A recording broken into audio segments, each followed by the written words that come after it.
Pada kesempatan ini kita akan bahaskan satu daripada banyak hadis diriwayatkan oleh Abdurrahman ibnu Sakhar ad-Dawsi atau biasa dikenali dengan nama Abu Hurairah radhiyallahu an. Hadis ini ada dalam kitab Sahih Al-Bukhari. Apa kata Nabi? La taqumus sa'ah. Hari kiamat tidak akan terjadi hatta hingga yuqbadal ilmu. Yang pertama, dalam hadis ini ada 6 tanda. Ini yang akan kita bahaskan. Yang pertama, yuqbadal ilmu. Ilmu dicabut. Innallaha la yaqbidul ilma intiza'an.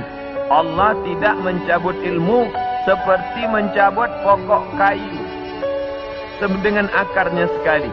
Lalu bagaimana ilmu itu tercabut? Bi mautil ulama, dengan meninggalnya ulama. Ketika Imam Syafi'i meninggal, maka berapa cabang ilmu hilang. Imam Syafi'i alim dalam bahasa Arab, Imam Syafi'i alim dalam tafsir, Imam Syafi'i alim dalam fiqh, Imam Syafi'i alim dalam hadis, bahkan bergelar Nasirus Sunnah. Imam Syafi'i yang pertama kali menyusun usul fiqh. Lalu kemudian ketika meninggal, masih ada digantikan oleh murid-muridnya, Al-Muzani, Al-Buwaiti, Rabi' Al-Muradi. Tapi kemudian makin ke bawah, maka hilanglah ilmu. Maka yang muncul orang jahil yang kemudian dianggap sebagai orang berilmu. Wal'iyadzubillah, na'udzubillah. Maka saya pribadi tak pernah berkata menurut faham saya, menurut pendapat saya, kerana saya takut tergolong dalam orang yang disebut Nabi al-juhala, orang jahil tapi seperti berilmu. Zahirnya orang menyangka berilmu padahal tidak. Maka selalu saya mengambil pendapat ulama.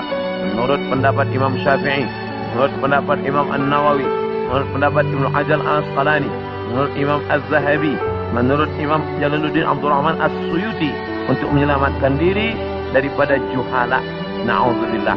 Maka nanti kata Nabi SAW, sebelum hari kiamat bermunculanlah juhala kerana pandai berbicara, kerana berpakaian ulama. Al-juhala yalbisuna libasal ulama. Orang jahil tapi memakai pakaian ulama, pandai berbicara, lalu orang menyangka dia alim, padahal dia tak lebih daripada orang dhalla wa adalla, sesat dan menyesatkan. Sebenarnya kiamatnya sudah terjadi pada isinya, tapi alamnya belum kiamat besar.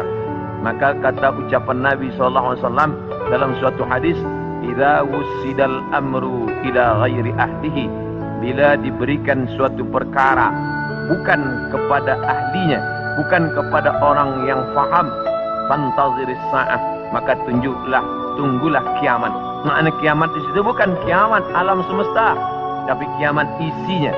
Bila pembinaan masjid ini diberikan kepada orang yang tidak pakar, tidak memiliki kepakaran pada bidang itu, fantaziris sa'ah, maka tunggulah sa'ah, kiamat, hari kiamat. Makna kiamat di situ bukanlah kiamat alamnya, tapi isinya sudah kiamat. Begitu juga dengan ucapan Nabi tentang masalah idza waqa'a ala ahadikumul qiyamah, bila terjadi kiamat pada salah seorang kamu, wa fi yadihi fasilah, di tangannya ada anak korma, fal yaghrisha, tanamlah, kerana dia akan menanam itu, lalu kemudian dia mati.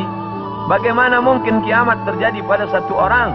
Maka makna kiamat dalam hadis ini, alamnya tidak kiamat, tapi orang itu mengalami kiamat, maknanya mati dia.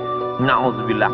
Oleh sebab itu maka bahwa kiamat sudah terjadi pada isinya, ya, kerana banyaknya orang jahil. Oleh sebab itu alhamdulillah kita di Malaysia masih ada para ulama, masih ada para mufti, masih ada para habaib. Maka kita datang ke majlis-majlis mereka, hindari majlis-majlis orang-orang jahil yang tidak diketahui sanad ilmunya, yang tidak diketahui dapat dari mana, bahkan mendakwa mendapat dari mimpi.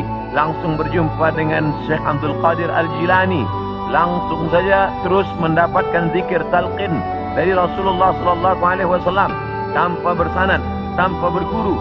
Padahal para imam mengajarkan kita ada namanya sanad. Al-isnad minad din, sanad itu bahagian dari agama.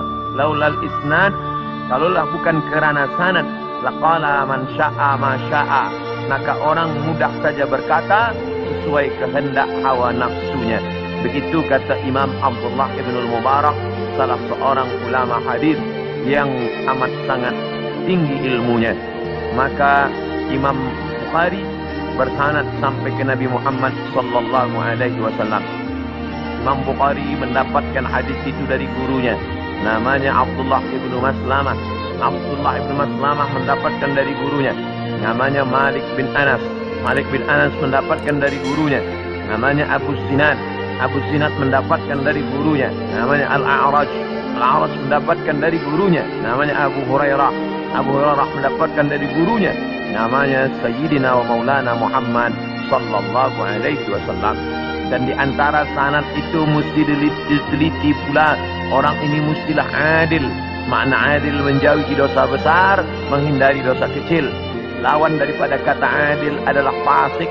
Wallahu la yahdil qaumal fasiqin. Allah tak berikan hidayah kepada orang yang fasik. Adapun orang yang adil tapi dia tidak dhabit, tidak kuat ingatannya, maka dia juga tidak layak diambil ilmu daripadanya. Oleh sebab itu apa kata Imam Malik bin Anas, guru Imam Syafi'i? Makamnya di Baqi di samping Masjid Nabawi, meninggal tahun 179 Hijrah. Aku berjumpa dengan 70 orang di dalam masjid ini, maksudnya Masjid Nabawi di Madinah. Andai aku minta satu di antara mereka berdoa, maka turun hujan saking makbulnya doa mereka.